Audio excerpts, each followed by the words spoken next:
Redfin just came out with a new market update saying that prices reach new highs as fewer Americans put homes up for sale.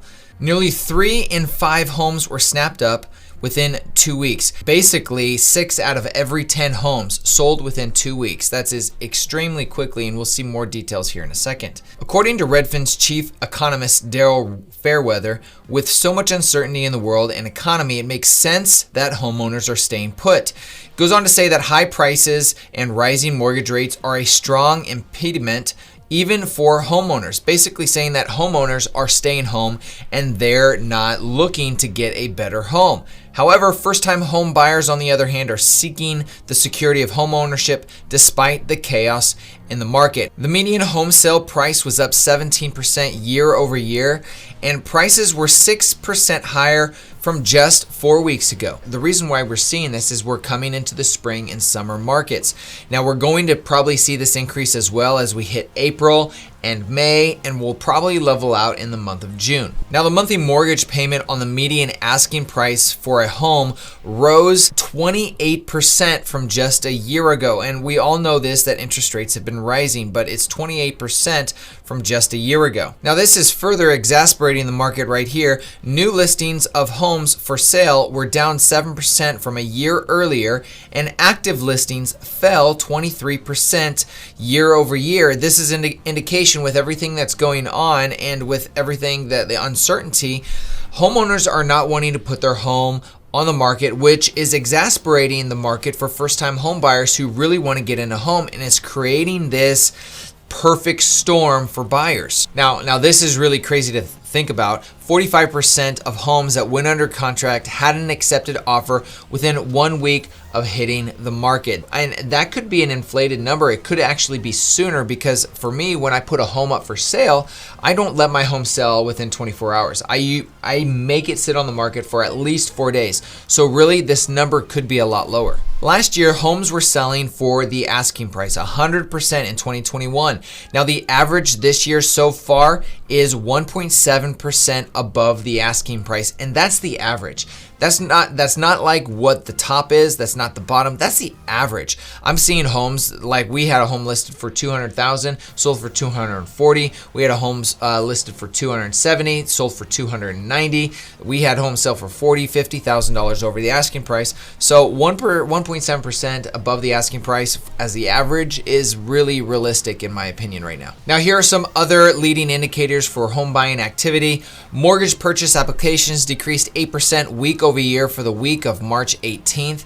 And then for the week ending in March 24th, 30-year mortgage rates rose to 4.42%, the highest level since January of 2019. This was up from 4.16% the prior week. This is interesting here. If we take what you could have afforded the week prior at 4.16% at a $75,000 annual income, you could afford approximately $321,000 for your maximum mortgage amount, with monthly liabilities of about $450 and housing expenses of $185 a month. Now, if we change that number to 4.42%, which is what it's jumped up to with a 30-year loan, your ability to purchase a home went down to $311,788. This is $9,775 down from just an increase of really 0.26% in just a week. Moving on to buyer activity from Showing Time, which is a showing service that realtors are allowed to schedule showings. Touring activity from the first week of January through March 20th was 16% points down or behind from the same time in 2021. So we're seeing fewer buyers, and it looks like we're going back to some type of a normal. We're moving in that direction when we come to the amount of buyers that are looking for a home right now. Now, despite that these numbers are down 16%, we're seeing record activity for the month of February, as 109 markets have record double-digit showings per listing. This is incredible.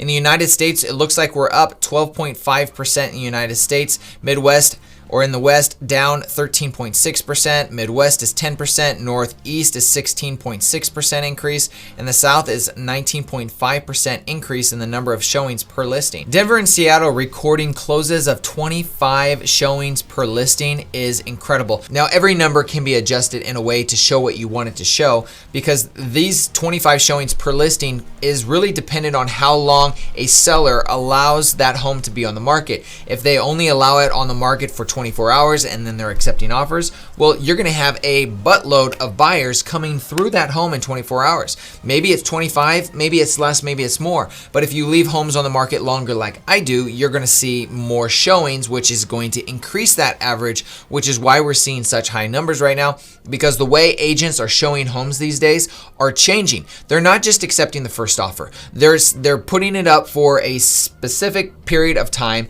and then saying, we're going to be reviewing all offers on Sunday. We put it up on a Wednesday, and then make sure you put your offer and submit it at that time. And if there's multiple showings, I'll have the same buyer look at it 2 or 3 times. So those numbers are also showing up in this number as well. To summarize everything, here's what I think is happening.